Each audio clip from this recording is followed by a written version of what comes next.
তো বন্ধুরা নতুন ব্লগে তোমাদের অনেক অনেক স্বাগত। তোমরা সবাই কেমন আছো? আশা করি তোমরা সবাই খুব ভালো আছো। যদিও বেলা আজকে অনেকটা হয়ে গেছে, মানে এখন 11টা বেজে গেছে, আর আমি শাড়িপত্র পরে নিয়েছি। ভেবো না যে সকালবেলা উঠেই শাড়িটা পরেছি, এখন আমি পরলাম। কেননা কারণ দাদাভাইয়ের আজকে তোমার ছুটি আছে, যে কারণে তোমার দাদাভাইকে বললাম চলো একটু দোকানে গিয়ে তোমার জন্য কিছু কিনে নেবে, কারণ তোমার দাদাভাইয়ের জন্য কিছু নেওয়া হয়নি। তো ভাবলাম আজকে সকালের দিকটাতে গিয়ে জিনিসপত্র, মানে ওর যেটা লাগবে আর কি, ওগুলো জামা প্যান্ট দেওয়ার দরকার নেই, মানে যেটা আর কি দরকার সেটাও নেবে। আর সেই কারণেই যাচ্ছি আর কি, বেরোচ্ছি। আর সকাল দিকটা রান্নাবাড়ি আমার সবই কমপ্লিট হয়ে গেছে, বললাম না বেলা অনেকটা হয়ে গেছে। এখন তোমার যাচ্ছি দোকানে, বুঝতে পারলে তো? তো যাই হোক বন্ধুরা, সাথে থাকো, সারাদিন কী করছি না করছি দেখতেই পারবে। চলো। হ্যাঁ, যা রোদ না, রোদে বাইরে চলো, বাইরে চলো, বাইরে চলো। রোদে কোথাও আসা যাওয়া করা খুব মুশকিল, কিন্তু কোনো উপায় নেই।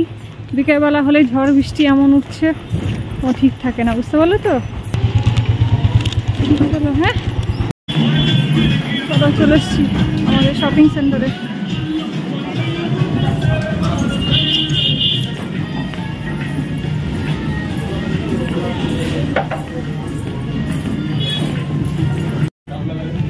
এই গেঞ্জি একটা, এই গেঞ্জিগুলো নেবে তো ঘরে পরার? দেখছি, এখন দেখি না ঘুরে দেখলে কি করে হয়।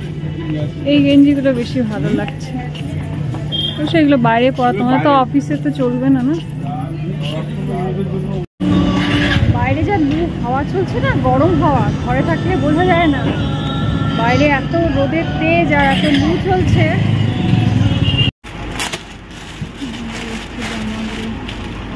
সবুজটা বাইরের একটা দেখলাম, সবুজটা ভালো লাগছিল। তোমার রোদের উপরে হয়ে যাবে, তুমি প্যান্ট, ধুতি প্যান্ট না? আর এটা কালার অপশন কি কি আছে? এই একটা আবার লাল শাড়ি দেখলে না খুব লোভ হয়, জানো তো? খুব সুন্দর, এত শাড়ি ঘরে, তাও মনে হচ্ছে লাল শাড়িগুলো দেখলেই মনে হচ্ছে। এই দোকানটাই হচ্ছে আলিপুরদুয়ারে এমন একটা দোকান যেটা বোম্বে কালেকশন ওরা রাখে, বুঝতে পারলে তো? এদের কালেকশনগুলো সত্যিই খুব ভালো, খুব রেয়ার, দেখা যায় না সব। এই হলুদ রঙের এটাও ভালো লাগছে। এখন বেশি তাকানো যাবে না, চোখগুলো বন্ধ করে আমাকে রাখতে হবে, বুঝতে পারলে তো? চোখ বন্ধ করে চলতে হবে। তো বন্ধুরা, এইমাত্র ঘরে ঢুকলাম, ঘরে ঢুকে হাত পা ধুলাম, শাড়ি এখনো ছাড়িনি। তো কি বলতো, আজকে এত মানে লু হাওয়া চলছে না, একটা গরম হাওয়া চলছে, অথচ কালকে রাত্রিবেলায় এমন মানে শিলাবৃষ্টি হলো, কিন্তু কোনো বৃষ্টির জল নেই, তাই না শিলাদি? এত বরফের মতো খালি শিলাবৃষ্টি পড়ে যাচ্ছে, কোনো বৃষ্টি নেই কিন্তু খালি বরফ। তারপরে অবশ্য একটু নেমেছিল না। তো যাই হোক বন্ধুরা, তোমাদের তো আজকে আমি দেখাইনি কি রান্নাবাড়ি করেছিলাম সকাল থেকে। তো সকাল থেকে যেটা রান্না করেছি, চিকুর সবজি তো আছে, এটা দেখাচ্ছি না। ভাত করেছি, এটাও আর দেখাচ্ছি না। যেটা করেছি সেটা তোমাদেরকে দেখাই। যাচ্ছে পাট শাক, পাট শাকের ঝোল খেতে তোমার দাদাভাই খুব ভালোবাসে, মানে আমাদের ওই সাইডের লোকেরা। কিন্তু কি হয় বলো তো, পাট শাকের ঝোলটা করলে পরে আবার আমরা খেতে পারি না, যেই কারণে রসুন দিয়ে খালি ভাজা করে দিয়েছি, বুঝতে পারলে তো? মহা ঝামেলা বলছি না ঘরে আমাদের। আর এই মাংস চিকেন কালকে বেঁচে আছে, জানি না কি খাবে, কিন্তু খাবো না। কি করেছি বলতো, দাদাভাই যে মাছটা কেটেছিল সেদিন, ওই বসে বসে যে কাটছিল, সেটা টক করে দিয়েছি, দেখতে পাচ্ছ? তেঁতুল দিয়ে টক গরমে। এখন কি বলতো, এই টক তেতো এগুলো খুব খাওয়া দরকার এই সময়টাতে। যাই হোক, তো এবার আমি শাড়িটা ছেড়ে নিয়ে খাবার দাবার খেয়ে নেবো, কারণ একটা অলরেডি বেজে পার হয়ে গেছে। চিকুবাবু খাওয়ার জন্য চিৎকার শুরু করে দিয়েছে, বুঝতে পারলে তো? তো চলো। হ্যাঁ, বাইরের থেকে এসে আমার প্রথম কাজটা যেটা করলাম সেটা কি বলতো, এই যে পেঁপে আর তরমুজটা কেটে রেখে দিলাম। কি কেন বলো তো, তোমার অন্যদিন তো দাদাভাই বাড়িতে থাকে না, যে কারণে খেতেও পারে না, আর তরমুজ খেতে ভালোবাসে ডিম, তো খাওয়ার পরে খেয়ে নেবে, ঢেকে রেখে দিই। তো তোমার কি বলতো বন্ধুরা, যে সকালবেলা যে বাজারে গেলাম, দুখানা প্যান্ট নিয়েছে তোমার দাদাভাই, তো এসেই সঙ্গে সঙ্গে মানে কেচে দেওয়া হয়েছে যাতে মানে পরতে পারে। আর পয়লা বৈশাখের জন্য নিয়েছে হচ্ছে একটা পাঞ্জাবি নিয়েছে, বুঝতে পারলে তো? এই হলো বাজার। আর রিমের জন্য জামা দেখছিলাম, ভালো লাগলো জামাগুলো দেখে। তো এই হচ্ছে ব্যাপার, বুঝতে পারলে তো।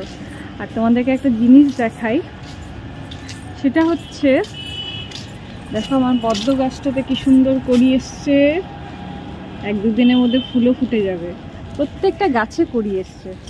আর এই যে সকালবেলা জ্ঞান দিলাম না, এই যে গরমকালে টক খাওয়া ভালো, তারপর তেতো খাওয়া ভালো, তোমার দাদাভাইয়ের অর্ডার চলে এসছে যে আজকে রাত্রিবেলায় তুমি মিলি লিকটি করবে।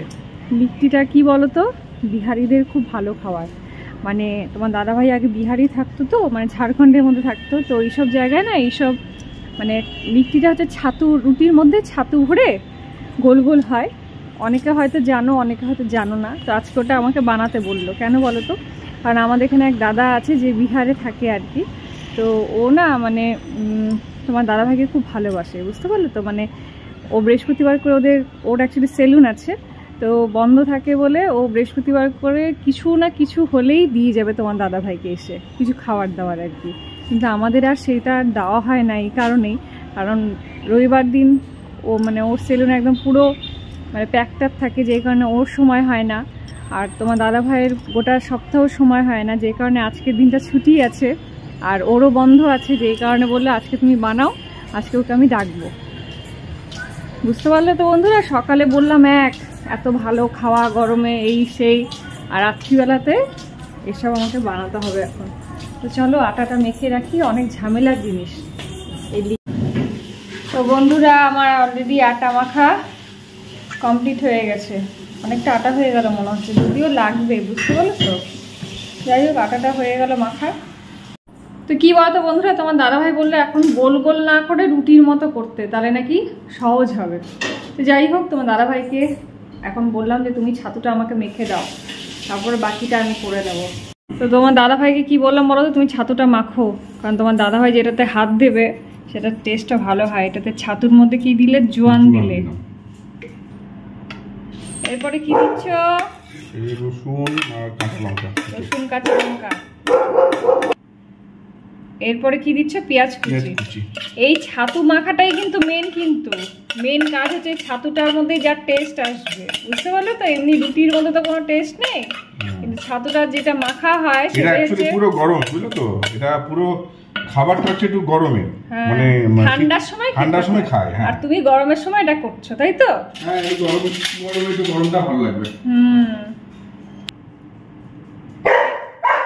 এটা কি দিচ্ছ? আচারের তেল তো? আচারের তেল। এটার থেকেও ভালো গন্ধ ছাড়বে। এটা এমনি করে মাখতে হবে তো।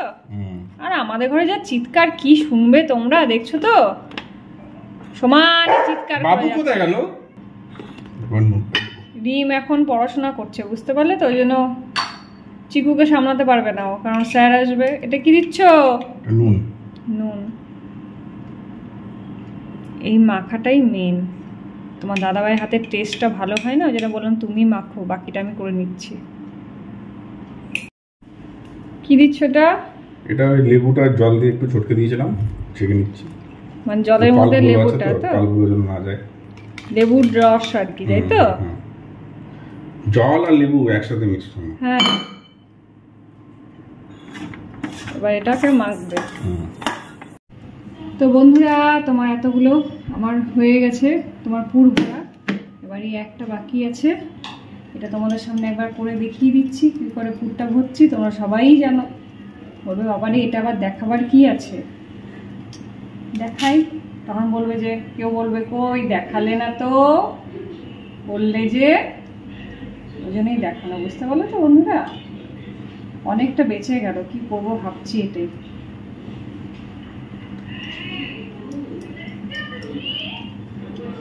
আর কি বলতো, এখানে একটা বেলাও হয়ে গেছে, এটাকে আমি এবার তাওয়াটাতে দিয়ে দিচ্ছি।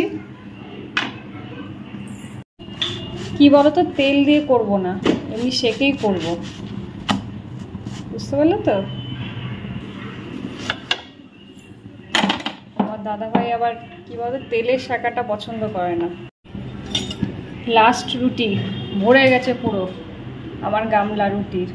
আর দেখো কতটা ছাতু বেঁচে গেল, এটাকে রেখে দেবো। এগুলো যদি করা থাকে না, তাহলে কি হয় বলো তো, যখন খেতে ইচ্ছে করবে তখন ভরে ভরে খাওয়া যাবে, বুঝতে পারলে তো। ঘেমে ঘুমে একসা হয়ে গেছি ছাতু ভরা রুটি করতে করতে। আর খাবো কি, এগুলো হচ্ছে ঠান্ডাকালের খাবার, বুঝতে পারলে তো। তো বন্ধুরা তোমার দাদা ভাইকে দিয়ে দিয়েছি খেতে। কেমন হচ্ছে? ফাটাফাটি, বাহ, অসাধারণ, সত্যি অসাধারণ। তুই এটা ভালো বানাও আমি জানি, কিন্তু মানে আজকে কিন্তু দারুণ লাগছে। দেখো গায়ে আমার এখন আমাকে আবার স্নান করতে হবে। যাই হোক বন্ধুরা, আজকের মতো দারুণ। আজকের মতো ব্লগটা এখানেই শেষ করছি। যদি ভালো লেগে থাকে অবশ্যই একটা লাইক করে দিও। কালকে আরেকটা ব্লগ নিয়ে আসবো। হয়েছে ভালো হয়েছে, ঠিক আছে। তো ততক্ষণের মতো তোমরা সবাই খুব ভালো থেকো, সুস্থ থেকো। তাহলে আজকের মতো টাটা।